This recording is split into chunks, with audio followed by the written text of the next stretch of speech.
It is March 1st, 2021, and this is my latest update for Medellin and Colombia as a whole. Follow along. Hey, what, gentlemen, right now you're watching DC Born Rob on YouTube. Make sure to hit like and subscribe. Okay, good morning, good evening, good afternoon, wherever it is you're located, and thanks for watching. This is my latest news update for you for March 1st, 2021. Again, I have a lot of stories. I want to run through these as quick as I can. You can couple a little bit longer, but for the most part, a lot of headlines. But a lot is going on, at least a lot that I want to pass on to you. Okay, first, here, this is according to Noticias Caracol. So they finally put up a story to correspond to the video that we saw last week that I showed you guys. This one is entitled "Video: Two Puerto Ricans Arriving at Their Hotel in Medellin Are Robbed by Armed Hand." So that puts it into, were they checking in and checking out? I thought they were more so checking out, but they were actually trying to get into the building. So where the guard was, I'm told that there's guards there, but they're unarmed. So I know what the guard was doing when the guy pulled out the gun. The guard said, "Okay, it's time to roll." And he got scooting. So it says, in 30 seconds, two thieves stripped them of three gold chains, and a state-of-the-art high-end cell phone. Let's see. It says two Puerto Rican citizens were stripped of their belongings outside of a hotel in Medellin. The armed robbery was recorded on video. In 30 seconds, the thieves stripped Roberto Perez and John Aiden Rodriguez of three gold chains and a state-of-the-art high-end cell phone. His belongings reached a value of 20 million pesos. According to me, that is 5,500 in US dollars. We were making a reservation for the moment they came. They took out pistols and took off our chains. They tore off our chains and our cell phone and left, said John Rodriguez. The incident took place outside a hotel in the luxurious El Poblado neighborhood in Medellin. We have our applications there because we literally ran a business from a cell phone. The loss of that side can be a bit painful, said the businessman. So there you go. There is more information on that story if you saw the video that I posted last week. If you didn't, take a look at it. Okay, next story. This one is entitled "ICU Bed Occupancy in Antioquia Dropped 67%. So this is good news. Okay, it says the department has about 400 free beds and about 80 more were removed. Okay, the occupancy of ICU beds in Antioquia decreased to 67% to the latest report from the Secretary of Health in Antioquia. This is the lowest figure during the entire pandemic, even rare in pre-pandemic times. Currently, the department has about 400 free ICU beds, a figure that focused clinics and hospitals to remove part of these spaces because keeping them operational represents a high economic cost. Antioquia begins March with 3,451 active cases of coronavirus, of which there are 1,939 cases in Medellin and 1,512 are distributed in 80 municipalities by subregions of the Aber Valley. So the numbers are going down. It's looking good. So evidently they weren't tricking the numbers for the positive numbers. The actual ICU beds will tell that story for you. So there you go. Okay, this one is entitled "Young Man Threw a Brick at a Thief but Ended Up Hitting a Policeman." So this one is a good one because this shows what I told you, that they will fight the person that's trying to steal. They don't like thieves. So if you're trying to steal from them and you get caught, they are trying to do you. You will get done. And in this case, I told you, in other cases, the police have tried to block. I've seen a lot of videos where the police are trying to block the people who live there, the town folk, from beating up the robber. The police actually have to protect the robber. So it says, in social networks, a video has known in which the community is observed trying to lynch an alleged thief of the La Riviera neighborhood in Cali. So the word lynch is not like we mean it here in the United States. It's almost like to get them. Through the procedure of the authorities, the young man threw a brick at the uniform, meaning the officer. The aggressor was identified and was later transferred to the La Riviera police station, where he was sentenced for violence against a public servant. After the unfortunate incident, the person in charge apologized for the institution because his intention was to throw an item at the thief and not attack a uniformed man. So there you go. He's apologizing. Okay, according to Minuto 30, they caught a subject who was trying to rob a citizen in the Loreto neighborhood of Medellin. So they are catching some of these people. I just put the story in because I want you to know that they do catch a lot of these people. Almost for every video that I find somebody got robbed, and I'm not saying it's one for one, but for every one video that I see when I do my research of a crime or someone's been robbed or someone's been killed or so on, I see a video of the police standing beside somebody that they caught like this. Normally the police are on the sides. I guess he's young, so they blank out his face. But this just says Brigadier General Pablo Ferney Ruiz Garzon, commander of the Metropolitan Police of the Valle de Aburra, reported that in the last hours, this individual was caught robbing a citizen. The officer also revealed that the criminal was using a firearm to intimidate and steal his belongings from a citizen. The subject was immediately captured and left at the disposal of the competent authorities. So there you go. They will catch you. Okay, this one is from El País. MinSalud eliminates temperature measurement and the use of mats from biosafety protocols. So just to preface, they are to get into stores in certain places, you have to do a temperature check like we do here sometimes. If I go to the hospital or go get a test, they take my temperature before I go in. Heck, I went to a restaurant the other day. They took my temperature on my wrist. So they're saying that they are eliminating this and the need for the mats. I never understood the mats. You scrub your feet. Maybe the virus is on the bottom of your shoe. I don't get that. Why wouldn't you rub off the top of the shoe? I don't know. But anyway, it says MinSalud eliminates temperature measurements and the use of mats from biosafety protocols. The temperature measurement and the use of disinfectant mats were eliminated from biosafety protocols established by the Ministry of Health and Social Protection to prevent the spread of COVID-19. The update is giving after analyzing scientific studies in which it was determined that the taking of the temperature in public places, the entry list, the mats, and the disinfection of footwear when entering the enclosures do not have greater effectiveness against the spread of the virus, which is why they are removed from protocols. Through Resolution 0223 of 2021, MinSalud established the update of measures that govern the national territory, emphasizing that hand washing, social distancing, ventilation of public spaces, and the use of masks are the most important measures effective. So boom, there you go. Good deal. One thing down. Things are getting better. I feel like things are getting better here anyway, here and there. So here we go. This is just to let you know that Clara Luz Rodan, governor of Valle de Cauca, okay, which is where Cali is, tested positive for COVID-19. So it's just another head. It's a bunch of governors, and by governors, they mayors of the town. The governor of Valle de Cauca, Clara Luz Rodan, confirmed this Sunday that she was infected with COVID-19. Life puts me to the test once more. I inform Valle de Cauca and the country that I have tested positive for COVID-19, she wrote on her Twitter. For some reason, when they interpret these for a she and a he, they say he. So I have to try to, most time I can catch it, but you know, it says he wrote, and you can see it's a woman. He wrote on his Twitter account.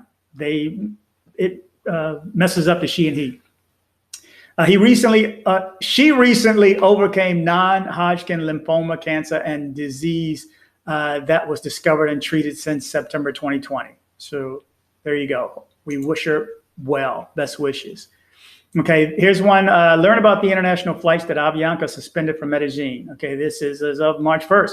Avianca has scratched some flights, but added some. So it says Avianca announced this Monday, March 1st, the temporary suspension of 13 routes from Colombia to abroad, including Medellin, Madrid, and Spain. They assured the airline that the restrictions that still remain in international markets motivated the determination. From Bogota, the airline suspended its routes to Caracas, San Juan, Fort Lauderdale, Washington, Los Angeles, Orlando, La Paz, Viru, which is in Bolivia, Asuncion, Barcelona, and London. As reported by Avianca, the decision is due to the effects of the pandemic, such as the constant restrictions in different countries in terms of restricting the entry of tourists, operational reductions, as well as mobility within cities, and the high uncertainty that they still have passengers to get around. So it says new routes. Following the notice of the suspension of the aforementioned flights, Avianca announced that it will launch the new national and international routes in accordance with the evolution of the pandemic. From March, in the case of the national market in Colombia, It will begin operations in the routes Cartagena Pereira and Santa Marta Pereira without stops in Bogota. Likewise, the airline will operate the San Salvador, Ontario, man, I'm trying to speak it in Spanish, Ontario, Southern California, which is just east of LA, a route from July when 3 weeks frequencies of Airbus's A319 aircraft, making 2,880 seats available to passengers per month. With this route, the airline expands the connectivity offers between Central America and the West Coast of the United States, as it is currently has flights to cities such as Los Angeles and San Francisco. According to the statement released by the company, for the time being, the connections will not be closed indefinitely, and in some cases, they will be resumed from April. And it says all routes suspended from Bogota to Curaçao, San Juan, Fort Lauderdale, Washington, Los Angeles, Orlando, La Paz, Viro Viro, Asuncion, Barcelona, and London, as well as from Cali and Medellin and Madrid. From Guatemala City to Tegucigalpa and Bogota and Los Angeles. From Panama City to San Jose de Costa Rica and Bogota. From San Salvador to Dallas, Houston, Miami, Toronto, and Mexico City. From Quito to Galapagos and El Coco, between San Pedro Sula and Miami. So there you go. Some routes gone away, some routes added. And again, this is for Avianca. Okay, according to El Tiempo, I thought this was a cool story. The Medellin neighborhood that insists on being called Pablo Escobar. One of the pioneers of the neighborhoods talked for the first time with the public, work that they have done after 36 years. And here's a picture of it. Bienvenidos a Barrio Pablo Escobar. They don't want to change the name. And it says Maria Elena Garcia still remembers covering her baby's bottles with pots so that the rats and cockroaches would not infect them. She also does not forget the foul smell of waste that she had to endure from settling next to the garbage can. So it says we lived very marginally. There was no water, there was no light, and we were surrounded by animals and bad smells. We had to lie down and see the rats at the foot of the kitchenette, the woman recalls. What little they had was lost in a fire that year, destroyed was the home of the hundreds of poor people. At that time, Pablo Escobar was campaigning for the Senate, and when he saw the situation, he went to that place in the north of Medellin and offered his support. And from the ashes, more than 400 families resurfaced due to the support of the late drug trafficker, who, after several meetings and taking a census, gave them a file and promised them a better place. With that file already in the eastern part of the city, Buenos Aires sector, there was a house waiting for them. I arrived on May 16th, 1984 with the little we had. We came with dump trucks that Escobar rented. We only showed the file and we already had home assigned to it, she recalls. So basically, they don't want to change the name of the city because they say that Pablo Escobar helped them when no one else would. And so I get that. Okay, and I think I showed you this one. Just to let you know, Duque has already said he's allowing 1,000 Venezuelans in the country, but he's made it 1.8 right now. Duque signed a decree for the protection of Venezuelan migrants. President Ivan Duque signed this Monday the decree by means of which the temporary protection statute for Venezuelan migrants is created. This is an initiative that has been recognized by the international community, highlighting that it will guarantee humanitarian care for people fleeing due to the political, economic, and social situation facing the neighboring country. Okay, the decree seeks to regularize at least 1.8 million Venezuelans from its implementation until August 7, 2022, and will allow the transition of Venezuelan migrants who are in the country who will have a period of 10 years to acquire a resident visa. One of the first was Pope Francis, who expressed, this does not make, and this is his quote, this does not make it a very rich, super developed country. No, a country does it with many problems of development, poverty, peace, and almost 70 years of guerrilla warfare.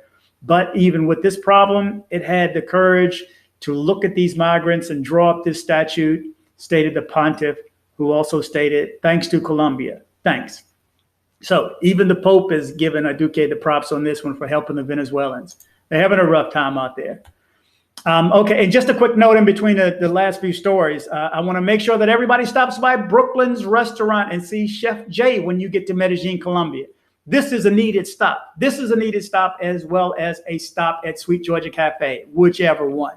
First of all, you have to get good food at both and get treated well and become family with them. And second of all, support your businesses. Support your American businesses. You've met Rob. You've seen me do a video with him. You know he's a good guy. You know what he's doing is good. Support those businesses while you are there. I mean, they need Americans to come in and support them, because Venezuelans don't really go outside of their reach to taste American food. So with that said, please stop by Brooklyn's. Tell them that DC Rob sent you, or DC Born Rob, and go over to Sweet Georgia Cafe and tell that Rob that DC Rob said, come see him too as well. Also, if you need an airport pickup or drop off, remember my man Andres is doing pickups as a favor for me. Again, he's doing this as a favor for me. He runs a tour company. And by all means, take that tour.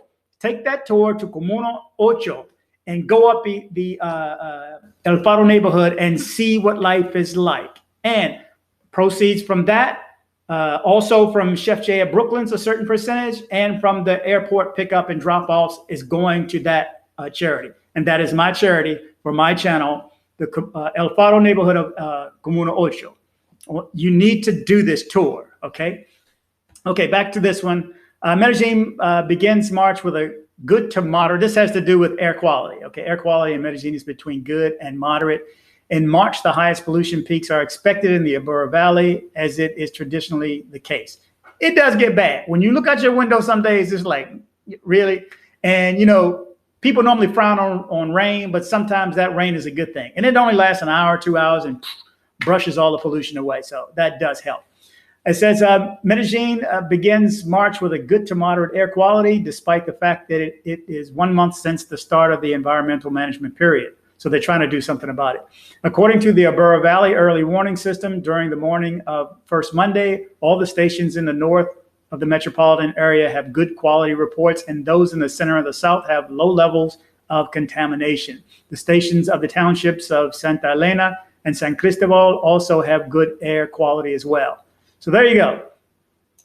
Let's see. La Libertad. Tourist dies by immersion when bathing on a beach in Tayrona Park. Okay, and when he's tourists, it's a tourist from Bogota.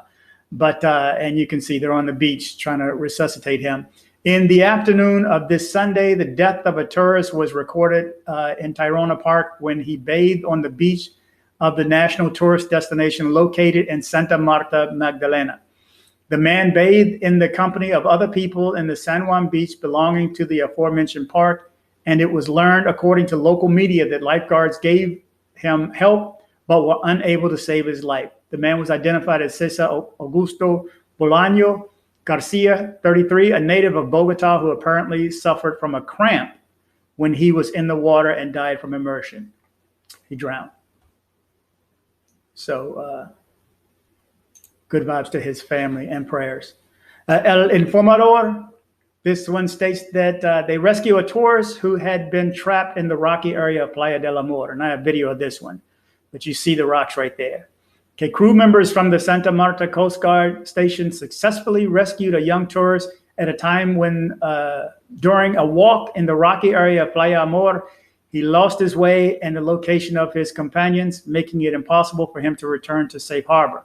The search operator was deployed after an alert call by the National Police, starting the deployment of the Rapid Reaction Unit at the Coast Guard of Santa Marta, which arrived at the emergency area, saving the young man. Once in the afloat unit, the Colombian Navy has physical condition was identified without showing any affection or complexity. So he turned out to be well. So good news for that one. And I think I've showed these last two. Yes. Remember, crime is on the rise a little bit. So keep your head on a swivel. You know, watch my videos. I do the best I can to give you guys. I don't want to make it seem like it's dangerous, but I still want you to be aware so that you can travel there, you can enjoy yourselves, and you can travel back safely. That's my whole goal. Okay, if you're getting any benefit out of my videos, do me a favor, hit the subscribe button, click the bell to be alerted of any new videos, and like helps the YouTube algorithm. Simple as that. The more you hit like, the more you subscribe, the more they show my videos to a larger mass. And much appreciated. And lastly, but not a minimum, you need to join the WhatsApp group.